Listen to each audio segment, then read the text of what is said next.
Beep beep. What is up, guys? My name is Sam World and I create dance music tutorials for you guys to help you achieve your goals. Now, music production is fun, but it can get fairly lonely, so you start hitting people up online, other music producers, but it's worse than Tinder. You can't seem to get a message back, and if you do, it's probably not what you want to hear. However, you break through, you find someone that has some good music and you feel like it's a good fit. They got ideas for your ideas, like Inception, ideas on ideas.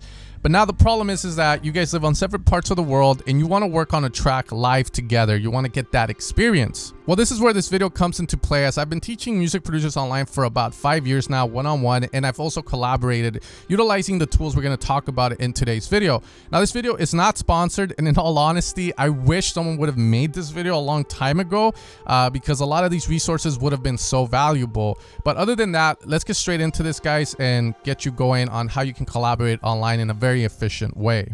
So here's a song I'm currently working on, and let's assume that I have this.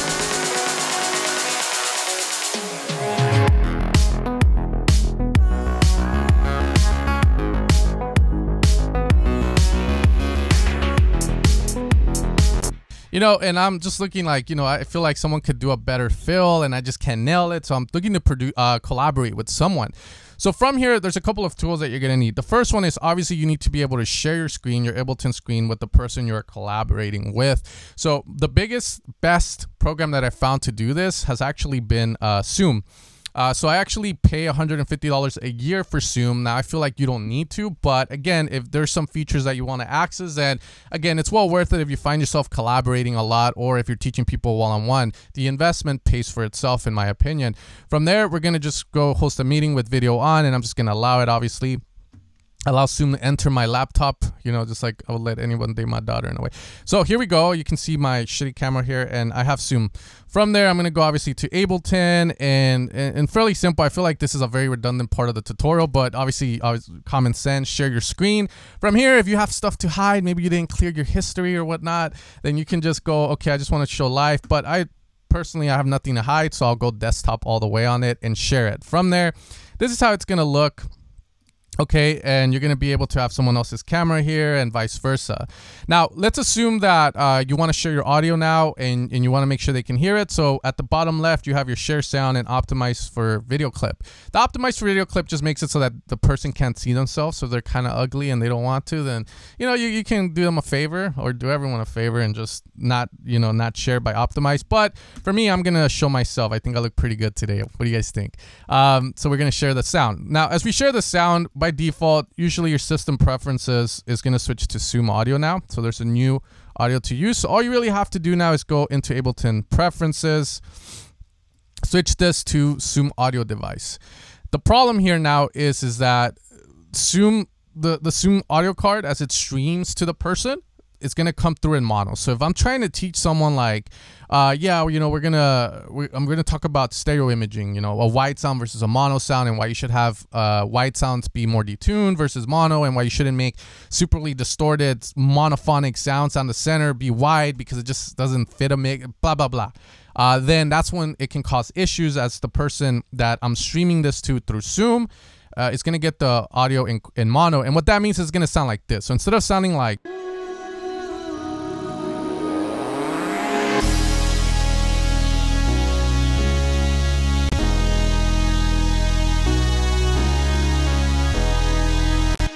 to them, it's going to sound like this.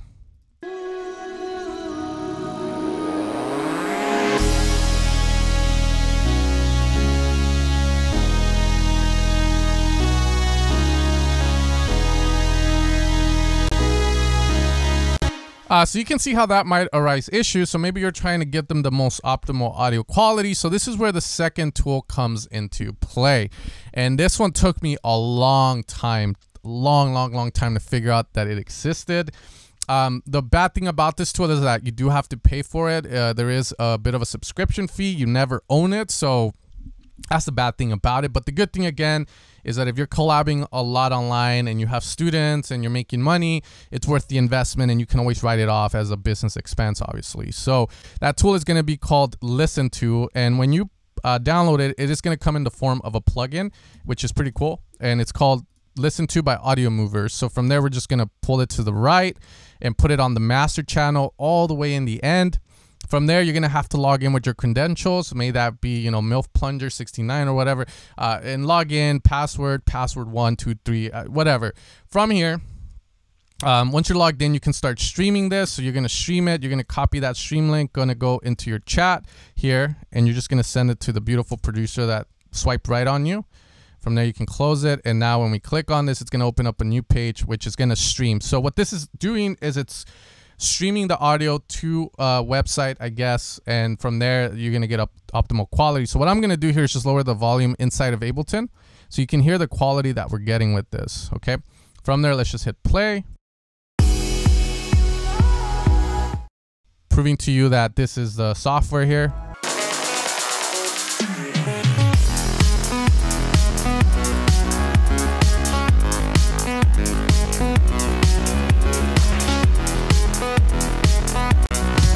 So what you guys are hearing, obviously, is the quality that they're going to get it. I'm running this, I think, fairly kind of low, so I can increase essentially to 320. And that might change it a little bit. But again, depending on your computer and your internet speed, you might decide to go lower with that. Of course, the latency too, you can lower that because there is a bit of latency. I hit play. I'm going to hit play. Play.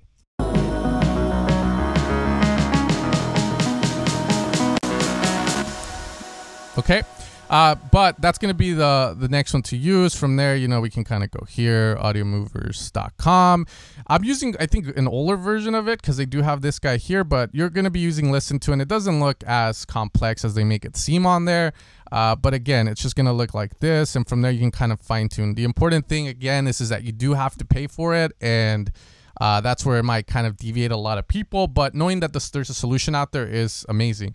From there, if you're like a tech guy and you feel like you could do this yourself, because I have some students that are in the tech world and they're like, yeah, I made this like little cloud for myself. I'm sure they could probably do something very similar to this where they can stream audio, but that's going to be the other way to kind of do it. From there, Zoom is going to have other cool things where you can have the producer that you're collaborating with, obviously be able to control your screen, be able to do a lot of really cool stuff. But again, it's as simple as that, guys. So those are going to be the tools I use to collaborate with people online in a very efficient way where they're getting the optimal audio quality. They can hear everything going on. If they want to, they can control me. If I'm into that sort of stuff and want to be like, you know, dominated, then I can give them access to the mouse. Best way to do it if you want to teach online. Again, this is the way to do it if you're trying to teach mixing or trying to mix someone's song and you want them to hear it in optimal quality. It can get a little, like I said, a bit bad though when you do use Listen To, and for one reason. Obviously, when there's two people inside of Zoom, the issue that arises now is that if they're not using headphones and you're not using headphones, you're going to have a lot of feedback seeping through Zoom. So, and the latency is crap, obviously. So you're going to have a lot of feedback. So the way to mitigate that is obviously to utilize headphones, put them on. Usually the person that you're streaming to should put them on. And from there, if you have a good mic, then you should be set to go. Other than that, guys, I hope you find this video helpful. Like I said, I wish this video existed. So in review, we are utilizing Zoom in order to share our beautiful faces and our screen. And from there, we're not utilizing the Zoom audio card or virtual channel that it creates when you share your sound. You're going to be utilizing Listen To for that. So again, that's something I probably should have said. Just make sure to unclick share sound when you do share your screen, and then make sure you run Listen To from there. And the cool thing about Listen To is now you can run any sound card you want. You don't have to go to Zoom Audio. You can run the one you have so it sounds optimal, no latency, and I think that's the best way to do it.